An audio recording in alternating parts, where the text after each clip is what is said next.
Gubernur NTT Victor Bungtilu Laiskodat melakukan panen garam di 3 perusahaan di Kabupaten Kupang. Victor Laiskodat ingin membendung pasokan garam yang selama ini masuk dari luar NTT.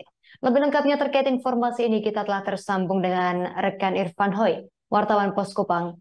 Rekan Irfan, silakan laporan Anda. Ya, Justina dan juga Tribunus, benar bahwa kemarin pagi Gubernur NTT Victor Bungtilu Laiskodat bersama pimpinan 3 perusahaan dan juga beberapa pimpinan Forkompimda di NTT melakukan panen perdana panen perdana garam pada 3 perusahaan di Kabupaten Kupang. Panen ini merupakan tindak lanjut dari sebelumnya sudah ada panen yang dilakukan Presiden Joko Widodo beberapa waktu sebelumnya. Menurut Victor, terkait dengan potensi garam yang ada di Teluk Kupang ini sendiri di Kabupaten Kupang, memang potensinya cukup baik yang kemudian bisa dikelola oleh perusahaan yang ada untuk bisa memenuhi kebutuhan dalam negeri termasuk di NTT sendiri. Nah, hal ini yang kemudian dia tekankan kepada perusahaan-perusahaan yang sudah melakukan pengolahan pada potensi garam yang ada di Kabupaten Kupang ini agar terus memperbaiki kualitas garam. Karena sejauh ini ada 3 perusahaan garam yang melakukan pengolahan garam di Teluk Kupang sendiri. Satu perusahaan telah memiliki kualitas garam yang cukup baik sehingga dia pun meminta, dia mendorong agar garam hasil pengolahan salah satu perusahaan ini kemudian bisa dikembangkan lebih lanjut agar memenuhi kebutuhan atau menjadi salah satu bahan industri garam di dalam negeri.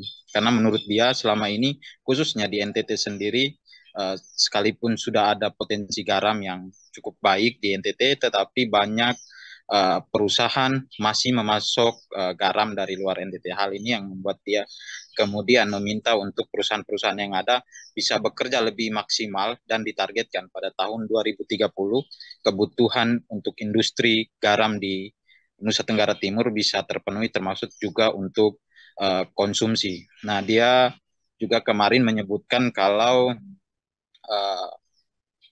pengolahan lahan untuk tambak garam di Kabupaten Kupang itu sendiri dikelola oleh 3 perusahaan dengan luas lahan sekitar 1.500-an yang kemudian dari total yang ada dalam sampai dengan akhir tahun ini setidaknya ada 5.000 ton garam kemudian bisa diekspor dan salah satunya kemudian bisa dikembangkan ke depan untuk kebutuhan atau produksi garam industri.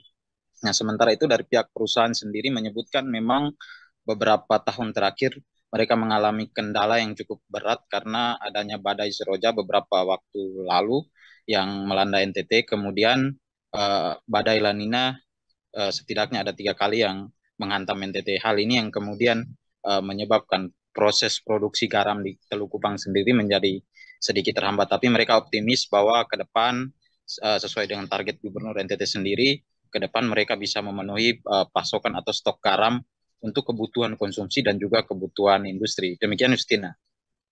Baik, rekan Irfan Hoy, wartawan Pos Kupang, terima kasih atas laporan Anda. Selamat bertugas kembali.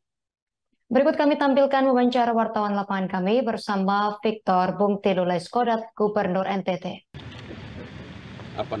Persediaan untuk kebutuhan pangan, khususnya garam kita bisa mengisi Nusa Tenggara Timur ke depan dengan pasokan baik dari Nagekeo, PT Citam, maupun dari 3 perusahaan di Nusa Tenggara Timur yang bekerjasama dengan pemerintah dan masyarakat untuk menyediakan garam agar ke depan baik garam industri maupun garam konsumsi itu bisa Nusa Tenggara Timur produksi sendiri.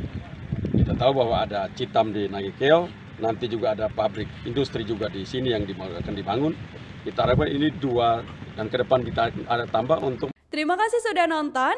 Jangan lupa like, subscribe, dan share ya.